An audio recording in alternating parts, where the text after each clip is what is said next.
We're back, ladies and gents, with episode 2 of our online happiness economy podcast. You're here with me, Jason Nicholas. I almost call myself Jason. You see that? I said, I am as excited as Nicholas is. We're not even going to keep you waiting because we can't believe that this has happened. So I think we've got to get it going as quickly as possible. Yes, let's just set it up. So this is obviously the podcast version of the podcast. And then what happens is we take the information that we get from the podcast, we use it to go and create a live performance, which Jay and I do on stage together. We did in Cape Town last year. Somebody at the end of the show, a lady by the name of Renelle gave us, after she'd seen the show, she gave us this book, and she believed that it's something that would benefit us. The book is called Rethinking Happiness and the Beliefs That Guide Us. And it's been signed. You can find out whose signature this is in the book. But who we have is this guy, Peter Teuscher. We're going to ask him how to pronounce it. Ladies and gentlemen of the world of happiness, please welcome Peter Teuscher.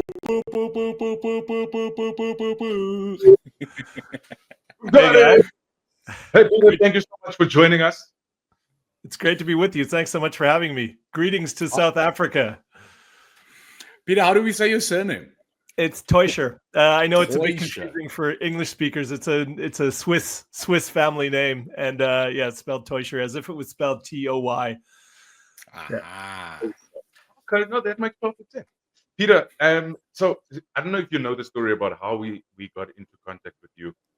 Jason and I do this podcast called The Happiness Economy, and we then do a live version where we go and tell people what we've learned from the guests. And essentially what we do is try and get most information about happiness out of our guests and then go and share it on a stage. And in a live we essentially have just been, so curious about happiness. Why is everybody in the pursuit of happiness? Why are we so obsessed with happiness? So what is happiness, and why, when we ask a room full of people what happiness means to them, only 2 of them can answer? So we're stand-up comedians, and we sell happy, in inverted commas. And what we did is we started inviting people who we perceive to be happy based on the little window of their lives that they show us on social media. And we've been interrogating that happiness. Nicholas has read your book, and when he got halfway, he started nagging me, dude, you got to get on. I've only started reading it, and already my mind is blown. And we can't wait to share our thoughts with you and at the same time consume yours. So welcome to it.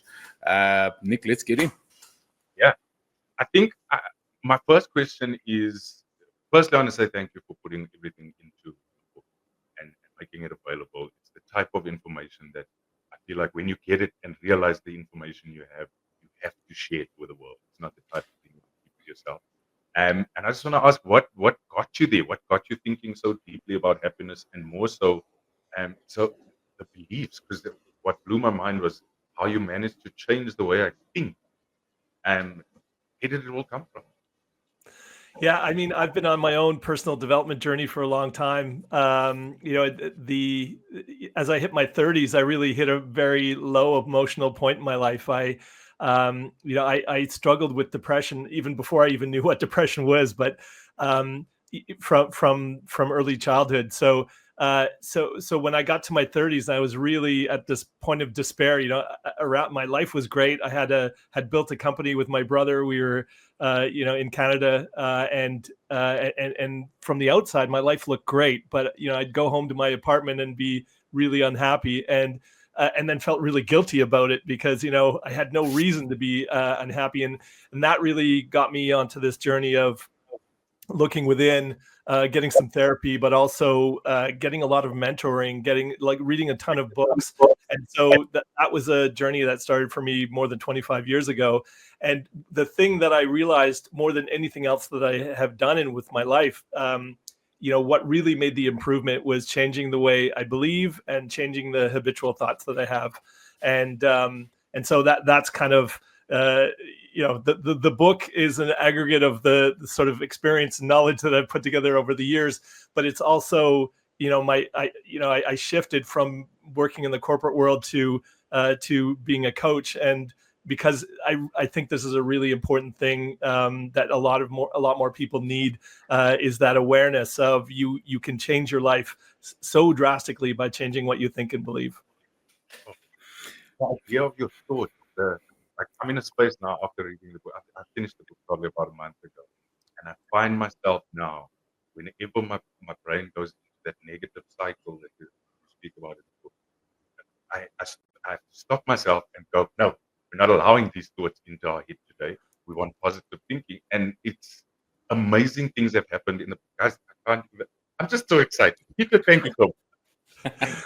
Thanks for look. That's reward in itself. Like knowing that the book has touched people enough to have that kind of an impact. I'm super grateful for your feedback. That's excellent.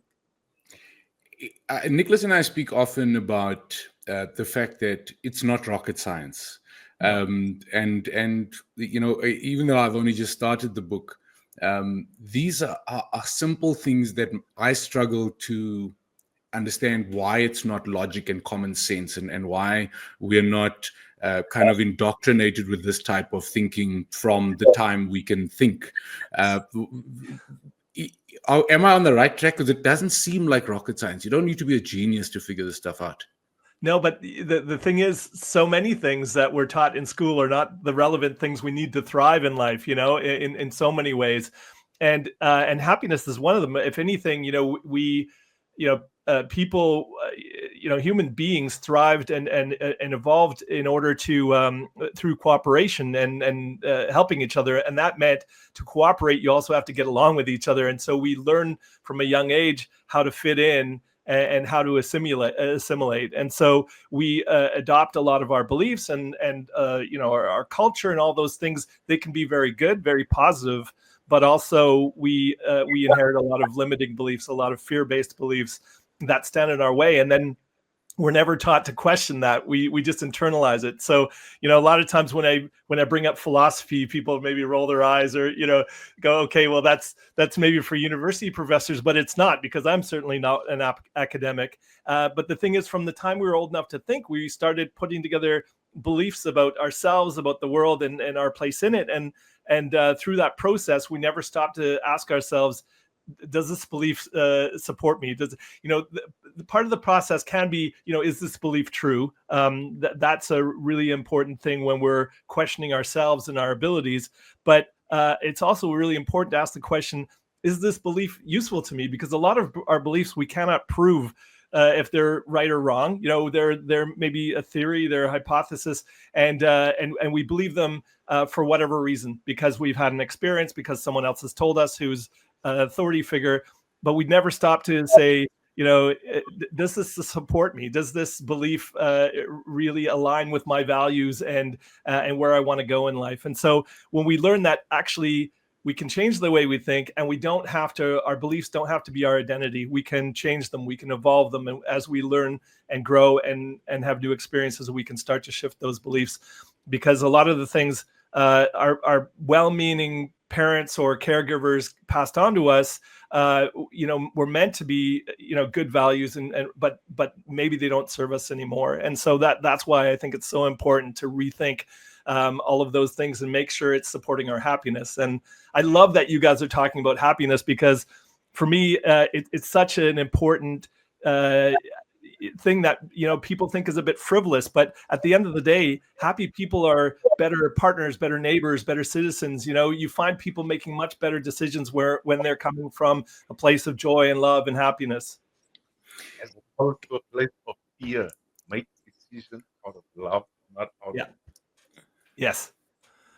Man, I think so. We're about 30 odd episodes in, and the way we think about happiness has changed significantly. After just having so many conversations, and one of the biggest has been that happiness doesn't really exist the way we're taught it exists. So, in the limited time that somebody has taught us about happiness, I think that I, for one, had a very skewed example that it's not about. Like happiness only exists in the now. It exists where my feet are right now. And happiness doesn't mean kumbaya, rainbows, unicorns. and laughter all the time. And happiness also doesn't mean that every day is a good day and you never get sad and you never get hurt and you never feel pain. And it like you say, as soon as you bring the subject up, people start rolling their eyes because they think that it's just this, airy fairy kind of talk where, we've found that there is so much substance in first understanding as an individual what does happiness mean to you without comparing yourself to the expectations of others or what you think others need to perceive, and how much of an individual journey that is, and how difficult the world makes it to even start thinking like an individual or being like an individual. So for us, I think that it's been an amazing journey because it's had two prongs. So we do the podcast, but we also do a comedy show where we kind of do people into buying tickets, because we're pretty popular comedians in South Africa, and we do people into buying tickets for a comedy show, and all of a sudden it gets deep and heavy. And our favorite comment has been, it's the type of show where you laugh until you cry and cry until you cry, because that's what we believe, happiness is. As part of this process, we've come up with what we believe are, for us, some fundamental principles that if you could stay close to every day and engineer into your life every day, you would be able to engineer the happiest possible life that you could live. And those principles for us, we'd love to bounce off you, are gratitude, acceptance, and perspective. So we call it GAP. And Nick has a nice articulation where, if you wake up and you're feeling like something's missing and there's a bit of a gap, you need to fill that gap with gratitude, acceptance, and perspective. Are we on the right track, do you think? Absolutely. I think those are really great guidelines, because gratitude is one of those things that I learned a long time ago. When I find ways to be more grateful, you automatically feel better. You automatically feel, an elevated sense of joy and appreciation, and all those things that feedback happiness. Acceptance, I think, is a really great one, because one of the, who I consider a teacher indirectly, because I've read a lot of his books and heard his talks, is Eckhart Tolle. He talks about, we live life as if the present moment were an obstacle we had to overcome, and it's all our resistance to what is that's making us so unhappy.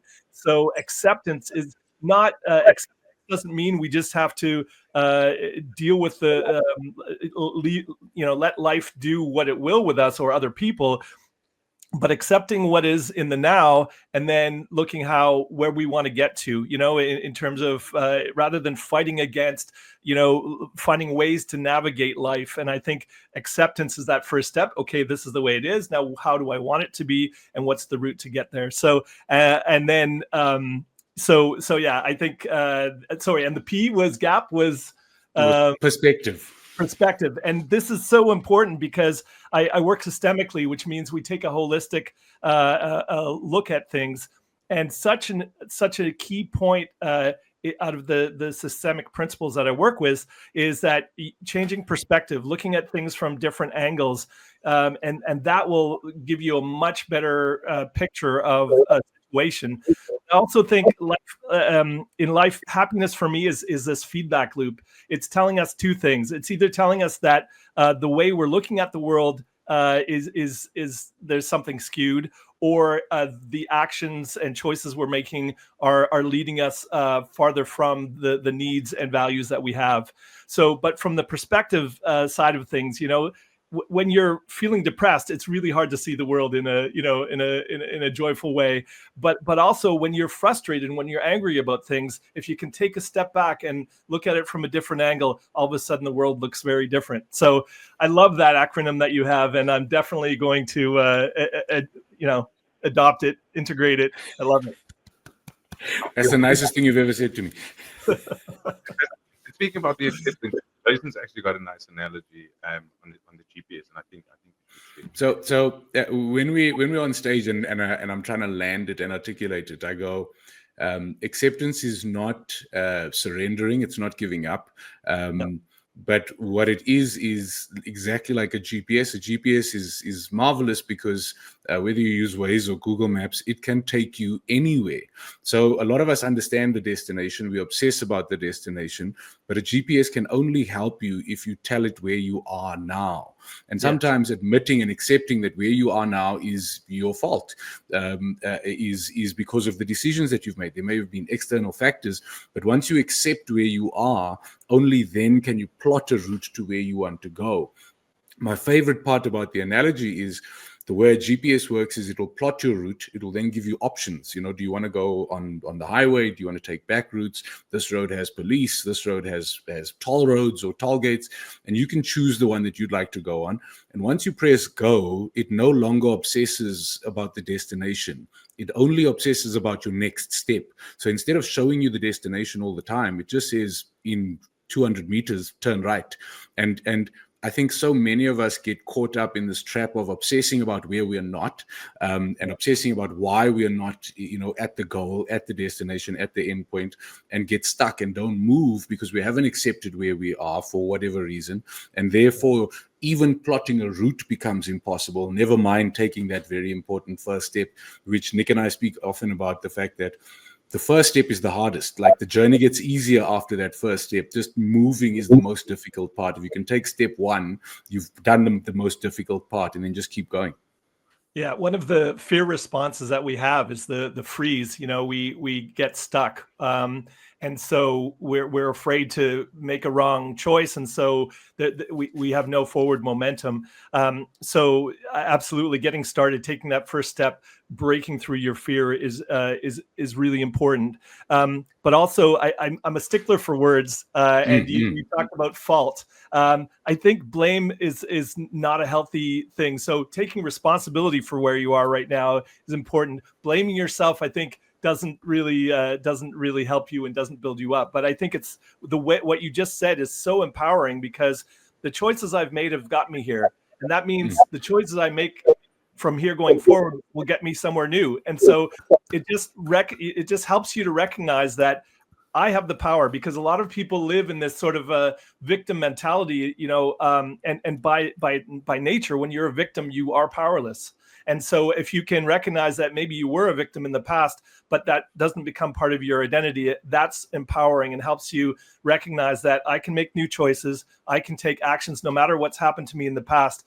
I'll use that to grow and learn and become more than I am today in my future. And so having very empowering sort of language and ways of looking at the world is just, I love that you put it that way. Yeah. Sorry. So go, Nick. I just have a simple question. Have you always been such an avid reader? Because reading your book, I see all the references that you make to books you read. And is it a thing that's come from school? And have you always been this avid reader? Because, like, for myself, I hated reading at school. I read the bare minimum as much as I still do. And I got to a stage like 10 years out of school where I realized that I need to read a bit more. I decided to read a book a month, and I managed to, in that year, do 10 books, which is great. But then it fell off again, and now recently I've just turned 40 now, which has also been a big experience for me, and that kind of changed my mindset. And that's how I got back into the reading. And what I love is that your book is the first book that I read for the year, and it's put me in a space where it's changed the way I think so much that I'm ready. Like, at the moment, I'm reading The Leader with No Title, and I find it easier to read because of what I've read from you. So the question: have you always been an avid reader? I haven't. I mean, as a kid, I liked to read. I had a big fantasy. I a lot of imagination, but I at some point I just lost interest in it. And then I think also I didn't love school, and so the things you're forced to do was something that always built up a lot of resistance in me. I think what happened to me when I was really struggling to find some new meaning and direction in my life, I started discovering books that had all this information I was looking for. And so, for me, it was always a challenge to stay focused. I would, read a few pages and I would get distracted, and then, I'd have to, so it would take me a long time. But I found, like anything, with practice, it improved and I got more proficient. And I was, especially because I was really interested in the material. The more I read, the more I wanted to know. And I think that's the thing. When I, historically in school, you read things that you don't really want to read, or you're not really inspired to read. But I started discovering so much material that just, I found very intriguing, and I got immersed in it. And I think that that helps you get the motivation to push through whatever resistance you have to reading or to doing something that you don't really want to do. I think additionally, because over the years traveling a lot and being very busy, trying to find the time to read got more difficult. So I've started listening to a lot more audiobooks, but I still think there's no replacement for having the tangible pages in your hands. I don't have a Kindle or anything. I really like the pages, but however you read is fine. But I love the old fashioned way of turning a page. Yeah. So Jason's a big audiobook fan. I love the idea, and he's tried to convince me. But for me, the thing is, I love sometimes a paragraph that I want to go back and reread to properly absorb the message. And I don't like the idea of on the audiobook having to rewind and possibly miss the spots and whatever. But I love what you're saying about find the thing that interests you, find the thing that's easy to consume, and then you can just consume. I'm a reader now. I like and like anything in life, the more you do it, the better you get at it, and then all of a sudden it just becomes easier to consume the pages that and you get to an understanding of what really interests you, what writing styles and so on. And I think the more you do it, the more you'll want to do it, and the better you'll get at it. So that's great. I'm glad that my book got you into reading again. So fantastic. Your book has changed my life. I'm going to leave it at that. Your book has changed my life. I'm on it. He's become annoyingly positive. Annoyingly. There's no other way to articulate it, but the guy is shining, and I think it's this mentality that nothing is overwhelming. Everything can be dealt with. Everything can be handled, and that's the energy that I feel from Nick at the moment. Nick, I want you to share the reference point, and I'm sure Peter knows the reference pretty well, but just for those listening in terms of perspective, the simplest reference point is the 5% rule. Oh yeah, so the 5% rule. I don't know whose rule it is, but Peter, you obviously aware. The life is 5% what happens to you, 95% the way you react. Yeah, and that's essentially the rule.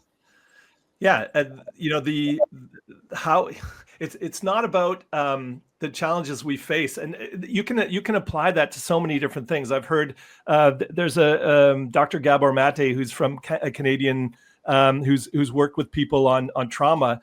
He says trauma is not what happens to you; it's how you respond to what happens to you. It's what happens inside you as a result of what happened to you. So when you start to get greater control of the inner processes and how that affects the way you respond to the outer world, that makes such a difference in the choices you make and the type of life that you live. So everybody has challenges in life, and there are people who you see who've come up against incredible struggle, and yet I'm looking at Mr. Nelson Mandela behind you there, and yet they make something great out of it, and then other people just hit these small little bumps in the road and they fall apart, right? So I think that it comes back to making the choices that are in alignment with your values, your needs, and where you want to go there. And there's so many different pieces to that. Having a clear vision of where you want to get to,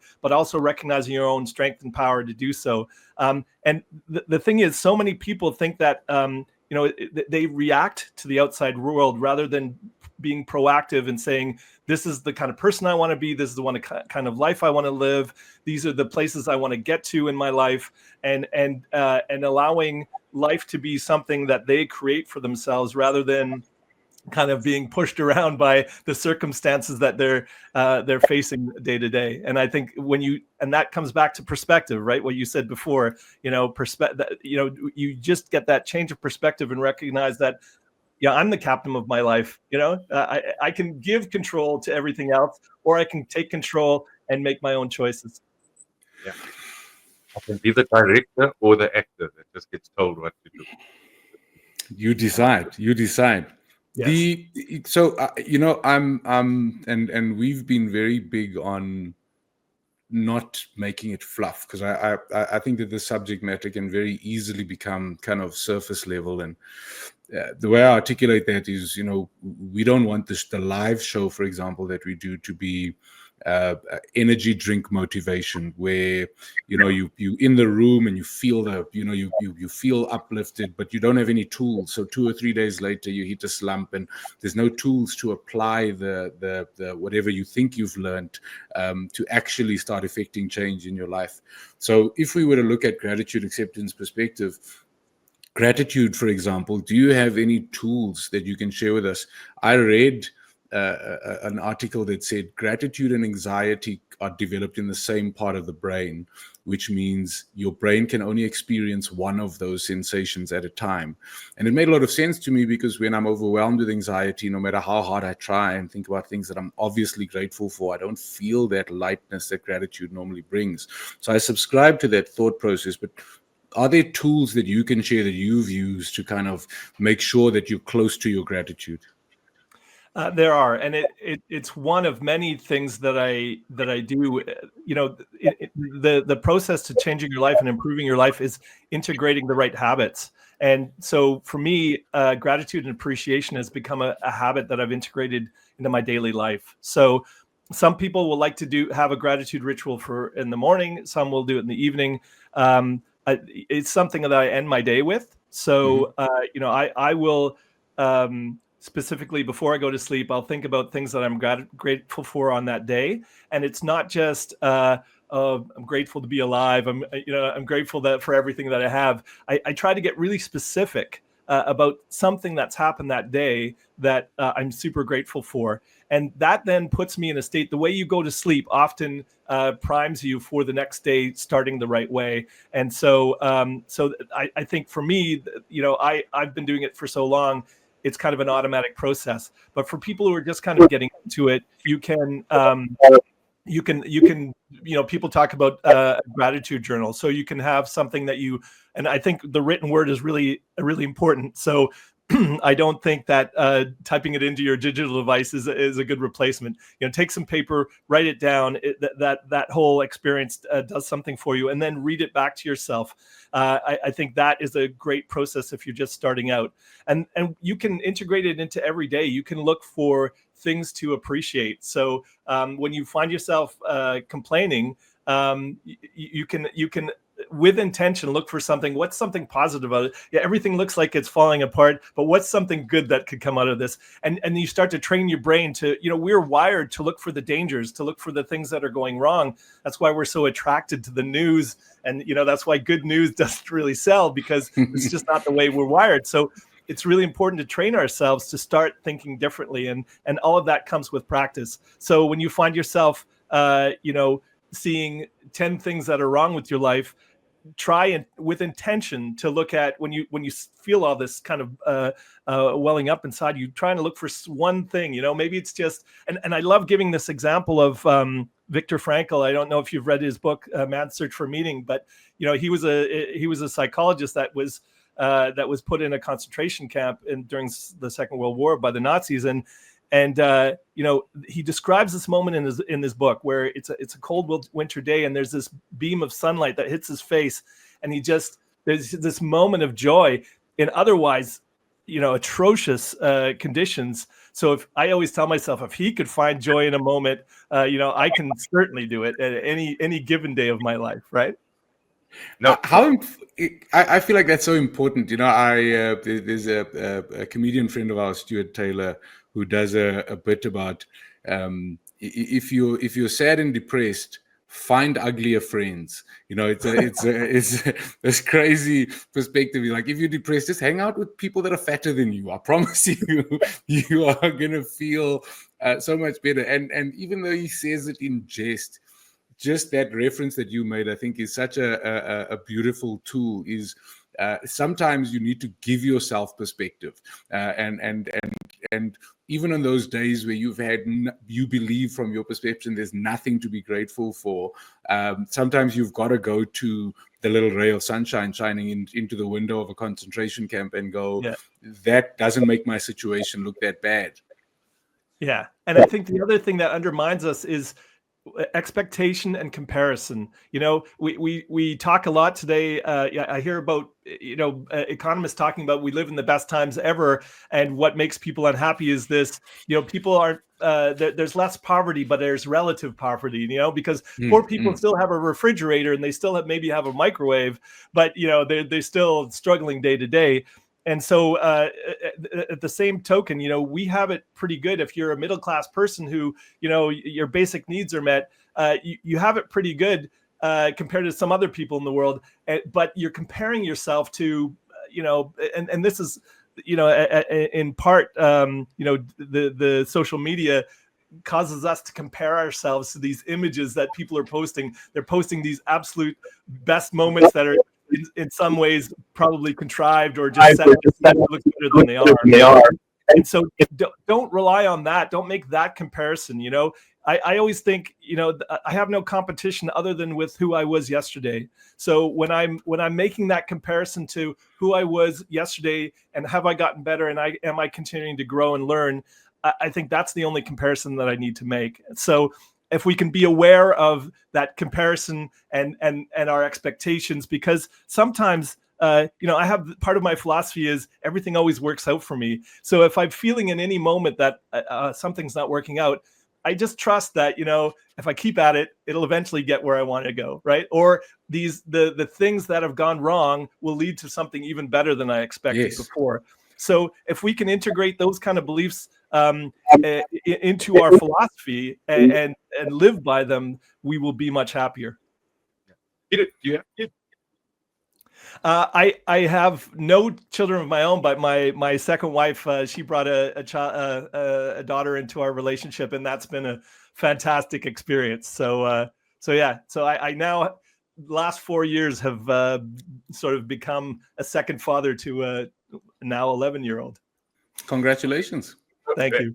Congratulations. And the reason I was asking was, speaking about integrating and ingraining those thought processes into people, is we need more dads like you that are out there, that are spreading that kind of positive message, I think. And because I've got two boys, 16 and 11-year-old, and all I want for them to do is be happy in the world. I don't want them to be CEOs or directors or actors, or I don't want them to be anything other than happy. Whatever they do as a career, that's great, but I want them to be happy. And I just try and get them to understand all the time that they are in control. Nobody's coming to give you happiness. Nobody's coming to make you happy. You're the one who's got to decide. Yeah, I think that's a really great thing. If more parents could pass on just a couple of really good positive beliefs for their kids, it would make such a difference. And it's a fine line. I don't want to be coaching her all the time, but at the same time, I think what I'm trying to pass on is through my example. We talk openly about some of the things that and I'm just so grateful that she's so open and asks questions. Not every child is so inquisitive, but I try to sort of explain my philosophy, or at least live it in a way that it's easy for her to interpret. And hopefully that will be a great example. One of my mentors in Canada, she said, you can't change people. All you can do is be the best possible example for them, and hope they take something from that. And so that's I think the role I'm trying to fulfill with the young people in my life. Oh, how now I'm warm. Maybe with kids in mind and yourself in mind, how important do you think loving yourself is in terms of a contribution to your own happiness? Well, it's really important, and it's something that I had to learn over time, because I struggled. We all have this inner narrator that tells us this story about what's happening in the world and about ourselves. I have a very strong, well-developed inner critic, and a lot of that comes from the parenting you had and so on. And so overcoming those kind of inner messages that are telling me that I'm not enough, because when we're kids, we have these experiences, we interpret what's going on in the world, the interactions we have, and then we develop our beliefs, and that then leads to a strategy how we, navigate the world. And so I had to overcome a lot of negative beliefs, and it's so common. You talk to psychologists, you talk to mental health experts around the world, and they'll tell you that some of the most common beliefs that people have are, I'm not good enough and I'm not worthy. And so when you find yourself, when you find those themes coming up in your thoughts, it's time to do some work on that and rectify it. And I talk about changing beliefs and thinking habits in the book, but I think it's something. If you know the steps, you can do it, but it's something you don't have to struggle with alone. That's why, I believe in coaching, but if it's therapy you need, if it's coaching, or if it's just a mentor that you have, or a good friend that you trust to give you good advice, it's really hard to reflect and see those things on your own. It's really great. And this is another great thing that I think kids are great for. They reflect a lot back to us. Sometimes we think, we're teaching kids everything. No, they have a lot. I watch parents. Your kids are teaching you way more than you're teaching them, So yeah, I think the learning to finding the resources to change your thoughts and beliefs so that you can feel better about yourself and start to love and accept who you are. And until you do that, it's going to be hard to be the best version of yourself. And that's, if you have people you care about, children or others that you're taking care of, I like to give the example for 20 years. I've been giving the example of, in the airplane, when they give you the safety instructions, in the case of loss of cabin pressure, first put the mask on yourself, then help those around you. So when you ask about loving yourself, that's part of that. Put the mask on yourself first and then help those others around you, because until you get there, it's going to be really hard to help other people become the best versions of themselves. I love that. I reference it a lot on stage. The announcement when I was growing up was always mothers traveling with children in the event of an emergency, please put your mask on first. And as a kid, I was like, how can you ask a mother to look after the kid before she looks after, you know what I mean? And then, or look after herself before she looks after the kid, until you realize if mommy passes out, everybody passes out. Exactly. So you first got to make sure, and I mean, there's so many interpretations. You can't pour from an empty cup, you know what I mean? There's so many different versions. And I think, I'm always encouraging people to fall in love with yourself. In Africa, culture inhibits that so much. So there's this culture of humility. There's this culture of not praising yourself, not patting yourself on the back, not encouraging yourself, and being boastful is so frowned upon. And I often speak about the fact that I get where the culture of humility comes from, but I think that very often we're confused and the fact that love is not like the other emotions. It's counterintuitive. I believe the more you sincerely love you, the more capacity you have to love those who you'd like to love, and not the other way around. So it's not like anger or sadness. It's a very different feeling. And I've spent easily, Nicholas and I have been doing comedy for 14 years now.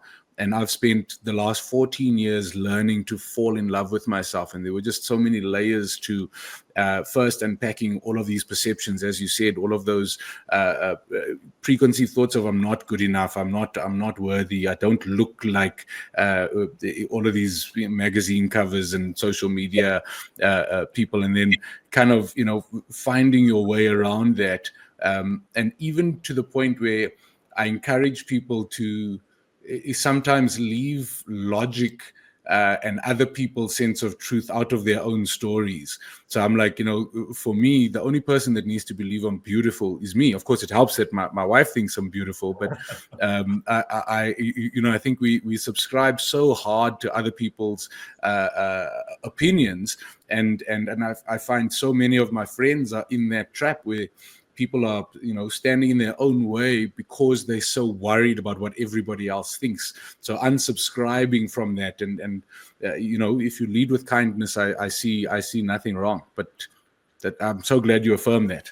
Yeah, I think for me, I agree with you. Love is something very different. It's something very fundamental. It's like the essence of who we are, and everything else is a layer on top of that. So, the anger and the fear that we experience is an interference. And if we don't love ourselves, we're not really being authentic. We're not fully expressing who we are. And I think that's at least the perspective from which I see myself and see the world. And I try to see the positive in others. It's not always easy. Sometimes, our emotions get the best of us, and we kind of forget, or we are distracted. But if we can see ourselves that way, we'll start to see the good in other people as well. I think there are a few different people that have said. Hermann Hesse is a literary giant in Germany, but there's others who said the same. That I think even Carl Jung, the things that we don't like in others are just a reflection of what we don't like about ourselves. And so when we can learn to love ourselves completely, we'll learn to embrace others despite any flaws or idiosyncrasies that they have. So I think that's a really important lesson we can all take. Love that. I just want to say the biggest lesson that I took out of your book, and maybe it's even the wrong lesson, is that internal narrator is a liar. Is someone who feeds you all the information that's negative about yourself that nobody has ever said in the world except yourself. You're the only one who believes those things about yourself, and that's the thing that's holding you back from your greatness, is your own mindset and your own thinking. And Peter, I don't even know how to thank you for what you've done. And it's a very simple, just thank you. I'm blushing. I'm blushing here. It's a beautiful shade of pink. That's a gorgeous shade of pink. I'm gonna keep mining your mind. So tools again. Tools for acceptance, which I think we use the acronym GAP, but we always try to make it very clear that there's no order and there's no rank of importance. It's all these things all the time. So tools for acceptance, which I think is very often. So I used to, in the beginning of the journey, I would say that I think gratitude is the founding principle of happiness. And if you compare it to, for example, Maslow's hierarchy, where food is the basic human need, I would think that gratitude is the basic need for happiness. And then I felt like acceptance should be the foundation, and it would be it's easier to build your gratitude on your acceptance. I'd love to know whether you agree or not, but more importantly, tools for acceptance. Yeah, I think we're born into this life with the attributes that we have, and a lot. And I go back to what I was saying about we sometimes feel like the current moment is this obstacle that we have to overcome, or the hand we've been dealt with in life is something that that weighs us down. And I think if we start from a position of acceptance, whether it's who we are physically, who we are emotionally, recognizing that we all have strengths, and this comes from the positive psychology movement, where we make a habit of looking at our strengths rather than our weaknesses, and the things we do think are weaknesses, to recognize, okay, that's just something that I want to develop, because it may be a weakness for me, but in that area, I'm still stronger than somebody else, right? So you can reframe the way you the way you see yourself and sort of your shortcomings, because as you say, we look at the bad news, we look at all the things that we do wrong, all the mistakes that we've made. I remember one coaching client, and she said, this thing always happens to me. And so we look back at, when was the last time it happened? Okay, when did it happen before that? And then it turned out it happened twice in her whole life. and this always happens to me. And so we'll make these same things about ourselves. I always do this wrong. I never get this right. And when we speak in absolutes, whether it's in a relationship or whether it's with ourselves, we know that's a red flag for there's something incorrect about the way we're perceiving ourselves in the situation. So reframing is such an important piece. And then the way, whether it's negatively talking about ourselves or about anything, when we find that there are thoughts that are not beneficial to us, I really like to use affirmations. And affirmations for a lot of people, they'll roll their eyes and say, they just think it's looking in the mirror and saying positive things. I have a very active way of using affirmations. And so if you have a message that you are something that you're saying bad about yourself over and over again, find a statement that you can believe, that's believable to you, and something that is said in the positive. So it's not, I'm not this again, or it's not said in the negative, but I am beautiful as I am. And if you can't believe that, you can say, I believe I can be this or that, right? And so when you find your statement, then every time those negative thoughts that come that make you feel bad about yourself, repeat your statement, and then those negative thoughts about that subject will reduce and get less and less, and eventually they'll be gone. And if they come back, you've got that statement in your back pocket to just use it every time. And so it's about training the neurons in your brain. We have these neural pathways. And I give the analogy of a forest. There may be a path that you follow, but if you want to go a new direction, you've got to walk a new path, and maybe it's overgrown and it's hard to get through. But eventually, if you keep walking that new path, that new direction, a path will form, and the old path will grow over. And the same happens in your mind. And I'm not a neuroscientist, but I know enough about it to know the way your neurons fire together. The more you think a thought, the more a sequence of neurons fire together, and the stronger that bond is. And so it takes you time to think new thoughts and have a new way of thinking. And that's my best approach for changing your negative thinking habits, whether it be about the way you think of yourself or about any other situation. Does that make sense? It makes perfect sense. It makes perfect sense. I mean, I do an example on stage, and I go, I think I'm beautiful, and then I make a joke about, but best believe I know how I look. So let me help you understand it. And I say, for years I didn't love me because I subscribed to other people's perceptions, and then I started an exercise where every day, and this is a true story, every day I would look at myself in the mirror, and instead of seeing an overweight individual that had whatever, I thought, okay, what do I like about myself? And I started with, okay, what compliments have I received? And people would always say, you've got great skin. And for 30 days, every day after brushing my teeth, I would look in the mirror and literally flirt with myself and just be like, oh, Jason, your skin is magnificent. Look at that. Beyonce's got nothing on you. And it was so crazy. And I always explain to people, there's this mad thing that happened, because after 30 days, when I walked past a mirror, I didn't see what I used to saw. I saw great skin. Yeah. I took the next 30 days to compliment the next thing, which happened to be my hands. And once I got to a point where I only saw that, I started then making peace with the stuff that I didn't like.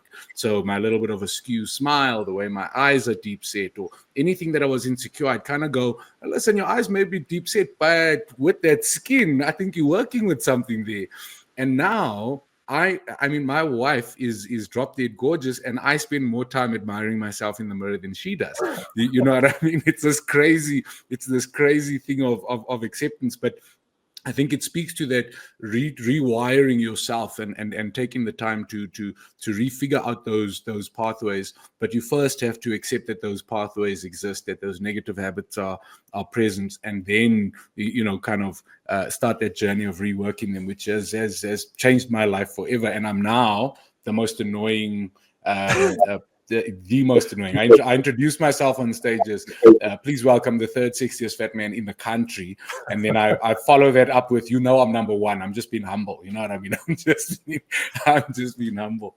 But that's what a great approach that is, because you're anchoring your thoughts in a positive thing that you can build on top of again and again. And and I think that's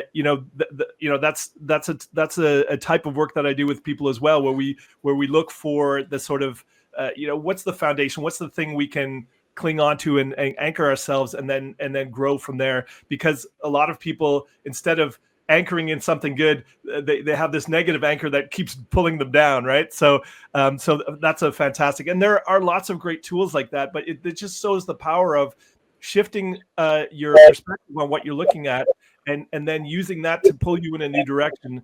You from your examples know how powerful that can be. Yeah. It is so powerful, in fact, that when I now am on stage and tell people how beautiful I am, I see them agree with me.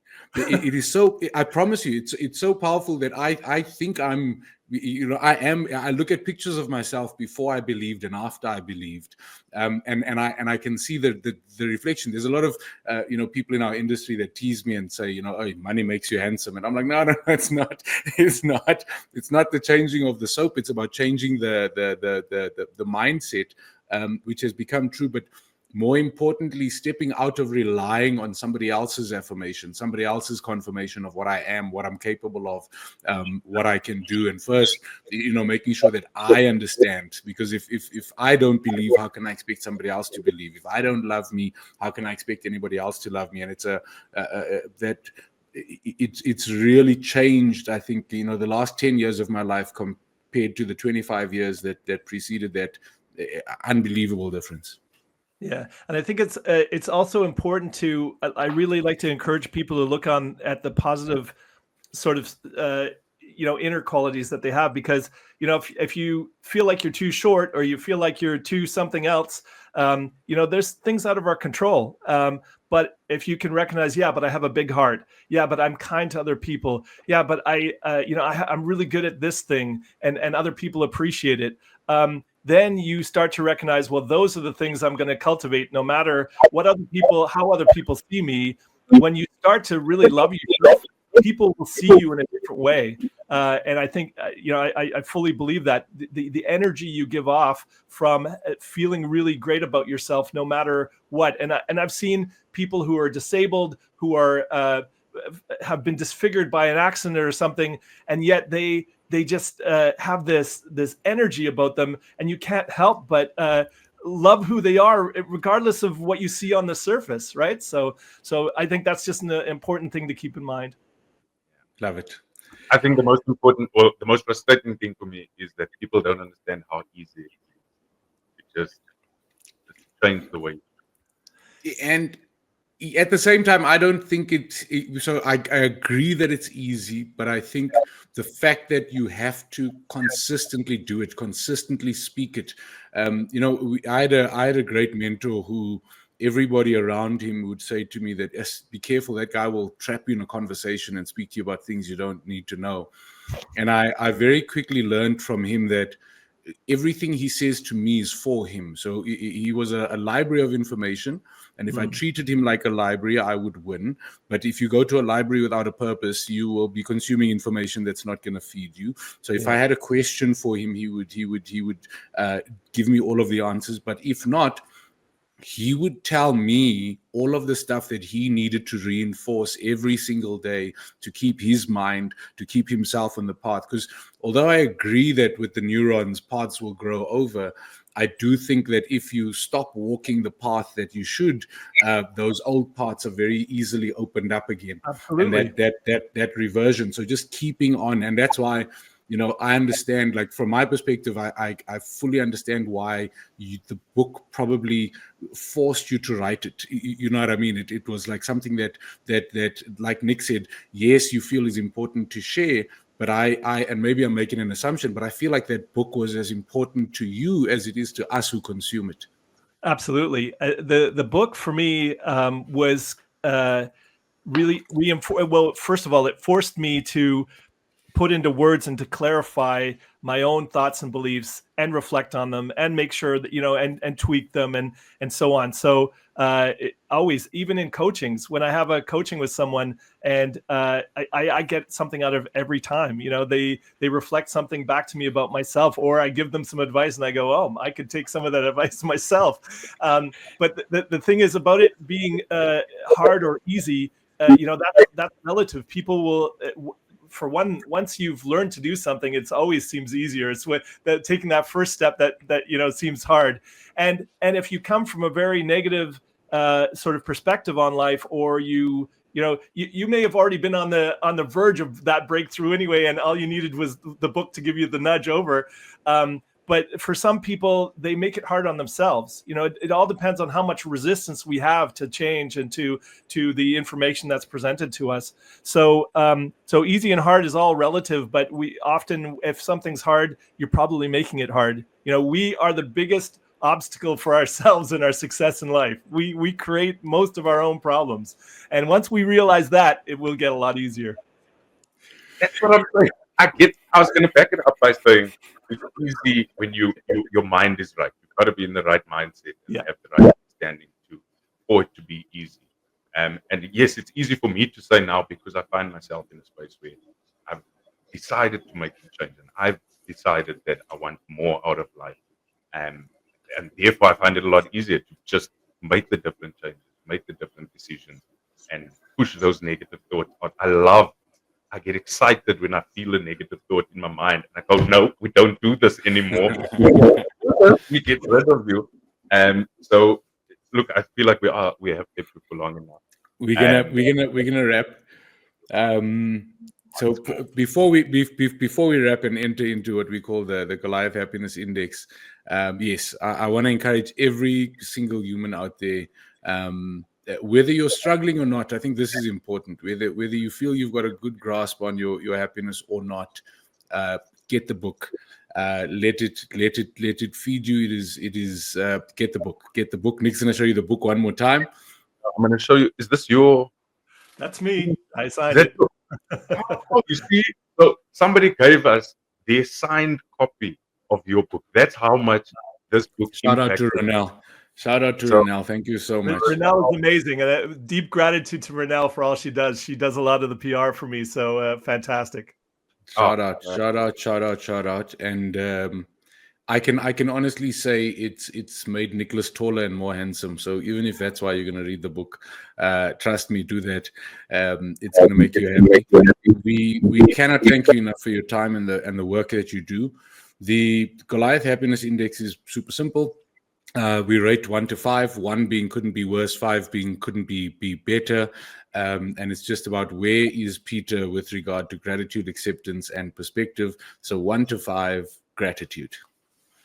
Gratitude, I'm a 5. I'm a 5 on all of those in this moment because it's dynamic. And I think happiness is, as you know, is in the moment. So I don't want to give people this feeling that I am always happy on top of the world. I have my moments like everybody else, but I now know how to navigate and get there very quickly. So yeah, I'm super grateful to be having this conversation with you guys, and I love that more people are talking about happiness. So gratitude's a 5.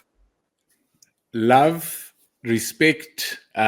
We can't wait to continue seeing you infect the world with positivity, change, happiness, and joy. And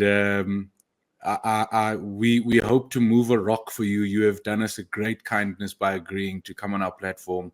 Thank you. I thank you for having me. It's been fantastic talking to you both. Wishing you nothing but the best. Peter Teuscher.